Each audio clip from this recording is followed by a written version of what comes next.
Anda masih bersama kami dalam Kominfo Newsroom. Pemirsa, Direktur Injourney Doni Oskaria menyatakan kejuaraan dunia F1 Powerboat tahun 2023 sukses digelar di Danau Toba, Balige, Sumatera Utara. Hal ini terbukti dari antusias 50.000 lebih penonton yang telah memberikan dampak secara langsung bagi pertumbuhan ekonomi masyarakat sekitar. Suksesnya perhelatan ajang internasional F1 Powerboat 2023 di Danau Toba mendatangkan banyak wisatawan lokal maupun mancanegara, yang termasuk ke dalam bagian kreatif marketing dalam mempromosikan Danau Toba sebagai satu dari 5 kawasan destinasi pariwisata super prioritas yang dicanangkan oleh pemerintah.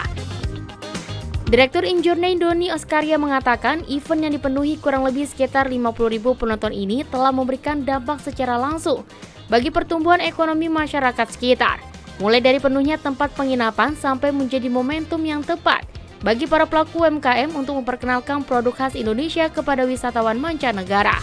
Hari ini kita mengadakan F1 H2O. Tujuan daripada penyelenggaraan ini adalah satu konsep besar yang digagas oleh Bapak Presiden kita untuk mempromosikan destinasi pariwisata kita melalui kreatif marketing.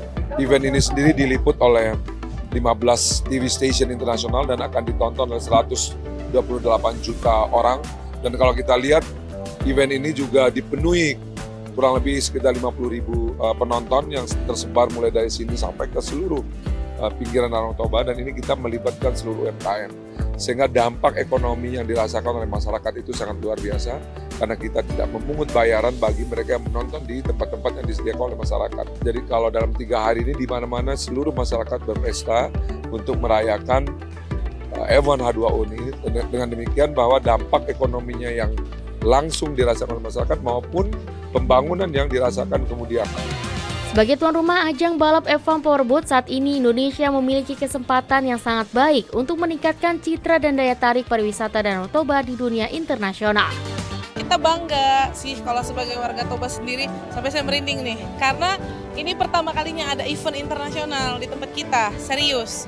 Nah, di mana juga di sini itu kami tuh memang sangat ingin kali dari dulu tuh Toba yang seindah ini harus naik lagi kan ya. Karena dulu-dulu juga saya ingat masih saya SD, bule-bule kesini tuh sering. Nah, kenapa makin sedikit? Aku pikir memang harus perlu ada pemerintah yang bantulah untuk ini up lagi gitu kan.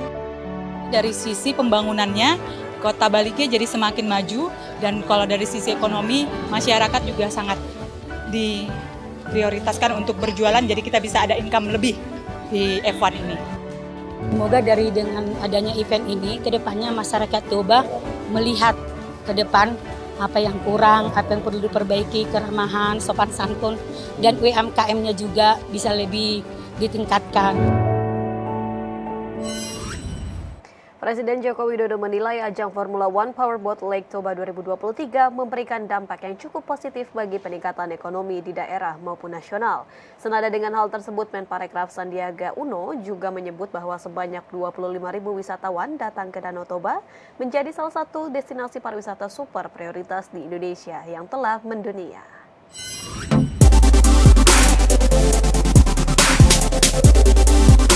Presiden Joko Widodo pada keterangan persnya usai menyerahkan trofi untuk pemenang F1 H2O di Pelabuhan Mulia Raja Napitupulu Balige, Kabupaten Toba menyebut, ajang F1 H2O yang dilaksanakan di Sumatera Utara ini menjadi pemicu pertumbuhan ekonomi di kawasan destinasi prioritas Danau Toba.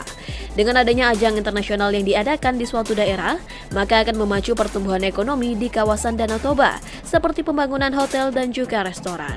Meski demikian, Presiden juga menjelaskan untuk meningkatkan pertumbuhan ekonomi masih banyak yang harus diperbaiki di sekitar kawasan Danau Toba. Salah satunya perbaikan beberapa infrastruktur. Itulah yang tadi saya sampaikan akan men-trigger pertumbuhan ekonomi. Kalau ini ramai terus seperti ini, nanti dalam 1, 2, 3 akan muncul pasti pembangunan hotel baru karena memang dibutuhkan. Karena ada restoran-restoran baru, akan muncul pertumbuhan ekonomi di daerah-daerah wisata super prioritas. Sementara itu, Menparekraf Sandiaga Salahuddin Uno pada laman Instagram pribadinya menuliskan bahwa ajang F1 H2O yang mendatangkan lebih dari 25.000 wisatawan ini menjadi penanda kesiapan Danau Toba sebagai destinasi pariwisata super prioritas di Indonesia yang siap mendunia. Menparekraf juga meyakini F1H2O menjadi pemulih ekonomi nasional dan terbukanya lapangan kerja yang sebanyak-banyaknya. Kita beralih ke informasi lainnya pemirsa, Presiden Joko Widodo meresmikan Jalan Tol Semarang-Demak Seksi 2 ruas tol Sayung Demak, Provinsi Jawa Tengah. Dalam peresmian tersebut, Presiden meminta kepada kepala daerah segera menyambungkan jalan tol di daerah masing-masing dengan berbagai kawasan. Dalam sambutannya ketika meresmikan Jalan Tol Semarang-Demak Seksi 2 ruas Sayung Demak, Sabtu 25 Februari 2023, Presiden Republik Indonesia Joko Widodo menginstruksikan kepada seluruh pemerintah daerah di Indonesia untuk segera mengintegrasikan jalan tol dengan kawasan strategis yang ada di wilayah masing-masing. Hal tersebut bertujuan untuk mempercepat manfaat dari jalan tol, baik dalam pendistribusian logistik bidang perkebunan, mempermudah akses kawasan industri, hingga kawasan pariwisata. Sama halnya dengan Jalan Tol Semarang-Demak Seksi 2 ruas Sayung Demak dengan panjang 16,01 km yang menghabiskan biaya 5,9 triliun rupiah ini.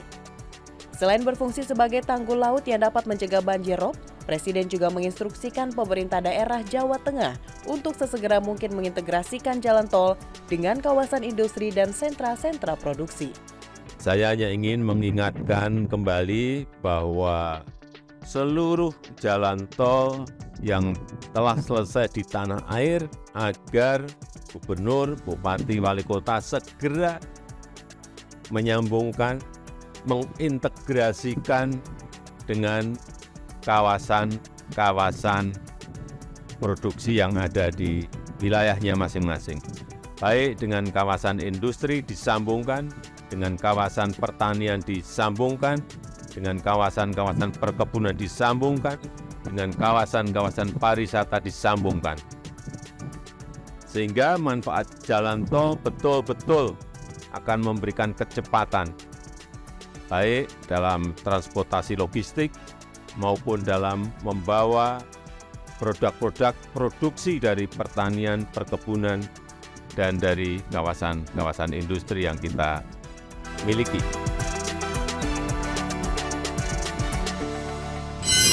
Sementara itu pemirsa, Dirjen Penyelenggaraan Haji dan Umroh Kementerian Agama Hilman Latif mengungkapkan tidak ada pembatasan usia bagi calon jamaah haji untuk dapat beribadah haji tahun 2023. Oleh karena itu jamaah haji yang sempat tertunda di tahun sebelumnya dapat berangkat pada tahun ini.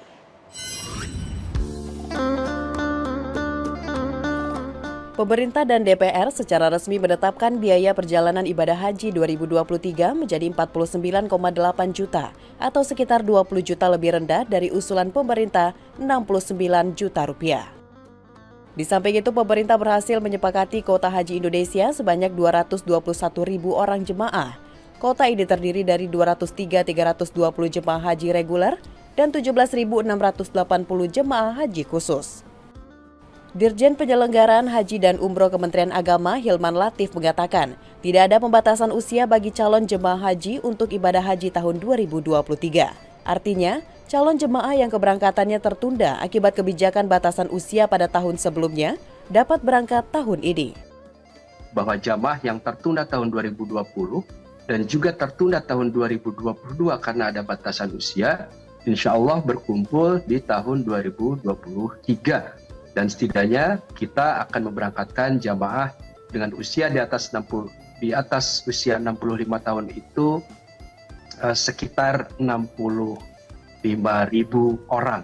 Selain itu pihaknya juga sedang menyiapkan langkah mitigasi untuk menyukseskan penyelenggaraan haji dengan jemaah lanjut usia yang begitu banyak. Terlebih, Kemenak tidak membuat kebijakan baru pendamping jemaah lansia. Kalau kita mengeluarkan kebijakan pendampingan lansia, kita akan menggeser lagi orang-orang yang sudah antri bertahun-tahun sebanyak 65.000 juga. Jadi ini yang kita siapkan. Sesaat lagi kami akan kembali dengan informasi Hari Sampah Nasional Sulawesi Tengah bersama dengan Mona Azarenisa sesaat lagi.